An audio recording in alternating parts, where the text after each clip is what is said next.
Less than 1% of companies scale past 100 million in revenue. And in this video, I'm going to walk you through step by step how you can scale into the big leagues, how you can overcome the odds, and ultimately build towards a company where, you can have a significant impact in the world, but also you can create significant wealth as an outcome should you choose. Now, you might be looking to compound for years. You might be looking to scale up to a particular number. But anyway, we're going to go through step by step through 3 big levers. And if you know these 3 big levers, these are the things that make all the difference. If we haven't met, my name's Thomas Cornwall. I run Open Equity. We are a unique and highly differentiated private equity firm where we work on the side of founders of founder-led companies, where we invest and we support and we work with you to give you the capital, capability, and confidence, ultimately to scale a meaningful company. I personally have built many companies. I've helped companies build past hundreds of millions in revenue, ultimately up to exits of 1.75 billion. I've also made loads of mistakes along the way, and my intention with this video really is to compress, save you 10 to 15 years and give you the 3 levers that I've found in my experience make all the difference between the companies that really make it and those that don't. So I'm going to assume something about you is that you have scaled a company. You've got it past the startup phase, you're in the scale up phase. You might call yourself a growth stage company or a mid-market company, but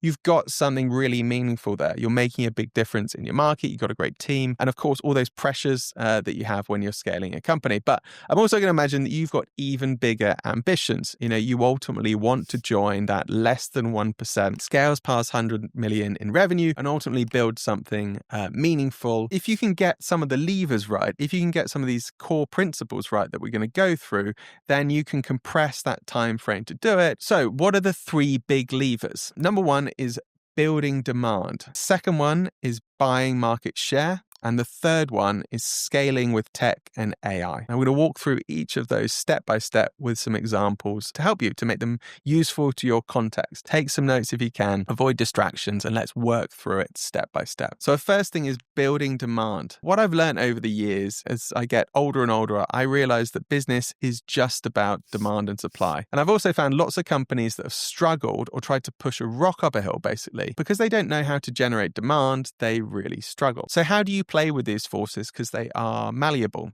As an example, NVIDIA has scaled from an also run in the chips and processor market and data centers and all of those things now to a multi-trillion-dollar company. A great deal of that actually has to do with how Jensen Huang is able to build demand around NVIDIA. Now, most people get this wrong. I see a lot of people online who say things like, just create a better offer, or very tactical things and maybe kind of hype things up or scream and shout about it. It's a little bit more nuanced than that, actually, because, what you find in the big leagues and when you go on investor calls with public companies, which is, very experienced, highly successful CEOs and companies ultimately who have great governance around them, is the thing that they focus on first is markets. And I found in my experience that markets is really the thing to study. And if you can study markets and understand which markets are growing, which geographies are growing, which service or product lines are growing in an industry, then you can be on the receiving end of this. So what do I mean by markets? Well, I'll give you an example. I used to be a senior leader and have a stake in a large technology consultancy that we scaled across Europe, into the US, and also into the Middle East. Now, we offered the same thing to every market. However, our Middle East business grew incredibly fast. Now, why was that? Was it that the team was better? Was it that we offered a better product and service? It was really market forces that pulled us towards that growth and towards that innovation. Because in Europe or in the US, the market we were serving was fairly flat. However, in the Middle East, it was growing 20, 30, 40% year on year. It also meant that there was an undersupply. So those two dynamics meant that we were in a market growing very rapidly, and we were able to then be on the receiving end of that. So that's what I encourage you to do first, is take a step out of your business, look at the market, look at the product service lines or geographies that are really growing, And that allows you to have a grown-up view of the market. And the second thing that I'm going to invite you to do is to look at the different segments of that market. Because what you'll find is typically there are enterprise customers or very large customers. There's probably government customers. There's also then mid-market customers and small businesses and startups. Now, a big mistake that so many companies have is they try to service small businesses or startups. It might be a self-esteem thing. They think they're just comfortable working with smaller companies and, couldn't dare to service enterprises and governments. What I've found is you really need to break through that limiting belief because it's enterprises and governments in pretty much every industry where the big money is made. To give you an example, one company that we have in the portfolio, it's a technology company and it services governments and large enterprises. And because it does, the contract value of the projects can be, $5 to $10 million year on year. Whereas if we were servicing startups or SMEs with a similar service, they'd probably spend, $5,000, $10,000, and you'd be really scrapping over the terms. And what I've found is actually servicing governments and enterprises or servicing really high value segments is super important. And if you look at most successful companies in most industries, whether it's the advertising industry, where the big players will service enterprise and governments, whether it's, logistics, whether it's trucking, whether it's aviation, whether it's technology segments, cybersecurity, data centers, you will find the customer base is typically large enterprises are willing to invest significant amounts of capital, same with governments, and normally the contracts are much longer. And of course, that predictability of servicing that segment allows you to build a better business. And so one thing I always do with any company that comes and thinks about working with us at Open Equity is look at the market and look at the segment. And then we can start to think about what is the offer to make there. For example, we talked about Jensen Huang at NVIDIA. He is telling a story about NVIDIA being at the forefront of an industrial revolution, the new industrial revolution, the fourth industrial revolution. Now that inspires people in enterprises, people in governments to want to invest and build into that story. Another example would be, of course, famously Steve Jobs. Steve Jobs told fantastic stories and he was a great storyteller, but you got to remember, he was in the computer industry that was growing 20 or 30% year on year and was in large growing segments. As well as, Apple had innovative products and all of that, but they were really positioned for success by being in the right market, by having the right segment, and then having a good offer. So that's really how you build demand. You've got to be on the receiving end to be sucked into a market, to be able to sucked into scaling it. The second thing that we're going to look at then is buying market share. And when you think about it, that's just a function of maths, because if you can build demand, that is fantastic and you can be downstream from the demand.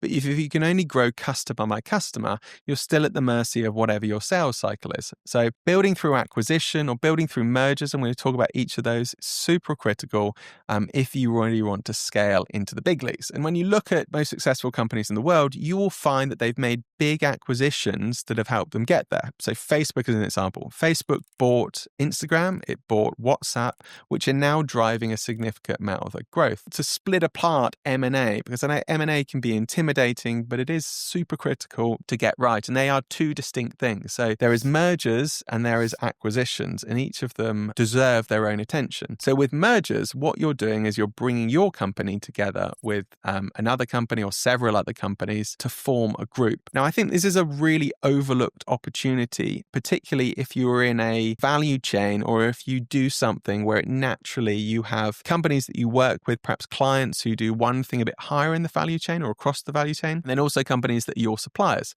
So to give you an example, we are working with a company now, which is great in education technologies, an edtech company. The company is doing, I think, about 5 million or so EBITDA. So it's a reasonable sized company, but it's still relatively small in the grand scheme of things. But having had a conversation about mergers, what I suggested to the founder there is to go around and find 4 or 5 other companies who are in that same niche who we can put together under a holding company, under a group, and we can bundle that together, and that becomes much more valuable by virtue of scale. Everyone is better off. Everyone's equity value is worth more. The second thing I want to talk about then is acquisitions, because this is actually buying companies and bringing them into your group. To give you an example, in the years of private equity, my first exposure to this was having sold my company, and then one of our clients, the company that bought my company, was a big private equity firm. Depressingly, what I'd realized is in the time I built a semi-successful services business, an agency, they had built $1 billion company and they had done it through acquisition. So they'd bought a platform, so they'd raised capital, they bought the platform, and then they'd bought other companies.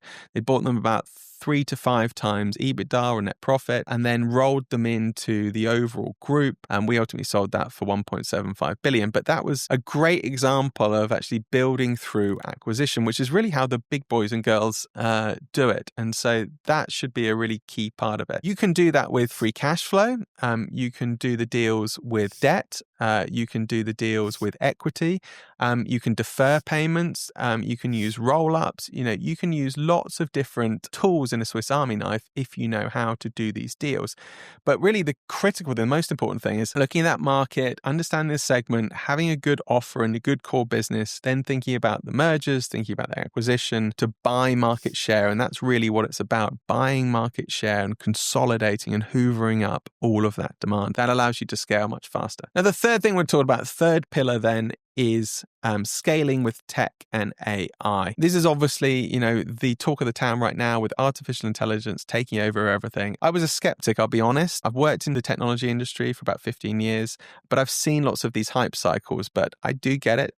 This is different. Great companies have always injected technology to differentiate or to offer something better or different or faster. If you look at what Uber did in the transportation industry, they had a massive market that they went into. They found a better way to match people who wanted to buy with people who wanted to sell. So the people who wanted to go on a ride and the people who wanted to ride with them. To give you an example, a company we had a minority stake in just a couple of years ago, we saw this wave of AI coming, and I remember taking a step back and thinking, well, what we do is essentially software engineering. And so what I found though is that if we looked across the workflow, rather than having to employ loads of people that were going to go from designing some software to developing a software and launching and all of those trials and tribulations, actually if we can inject AI across that process, can do it for everything, but we certainly could compress what would normally take about 16 weeks down into something that may take, a matter of hours or even a couple of days of going back and forth. Your existing workflows, the value that you offer and how you can think about in your existing business, how you can think about how you can offer that different and better and faster when you inject technology, when you inject AI into your workflows. So I think that's really where the game-changing companies of the next generation are going to be. So to sum up, really, we've got 3 levers. The first is building demand, being in the right market, choosing the right segment, then having the right offer and the right tactics. Second thing is buying market share. So thinking about mergers and acquisitions and how you can scale inorganically, how you can scale through buying things and building things as opposed to just going customer by customer. And then thirdly, scaling with tech and AI. So looking at your existing value chain, looking at how you can differentiate, create more value and do it in less time and drive up the margins in your business. Putting that all together, the next step is for you to take the notes that you have and then think about a plan. And I invite you to look across 3 horizons. Look at things that you can do now. What can you do in the next 30 days? It might be an assessment of the market, segments to go after, thinking about if that's the right thing. Then in that 90-day plan, you want to start implementing. You want to go for that kind of low-hanging fruit that can create value. And then towards 12 months, it's really good to have an outcome within 12 months. I think beyond that, it's very difficult to plan because the markets change, things change, competitors come in, all of that stuff. But that 12 months is a really good point to have an outcome towards. And if you can use those 3 levers, now, next, and future, and work through that, then you can make your business much more value. You can scale through that breakthrough point and you can become the market leader that you deserve to be. Hope you found that valuable. Below here, there are some links. You can apply, you can book in a call with my team who will work with you, work through these levers. And there's also a scorecard below so you can kind of benchmark and assess where you are now. Ultimately, thanks very much for watching this. Go off now and build demand, buy market share, scale with tech and AI, and use it to scale past that hallowed 100 million point and become a market leader.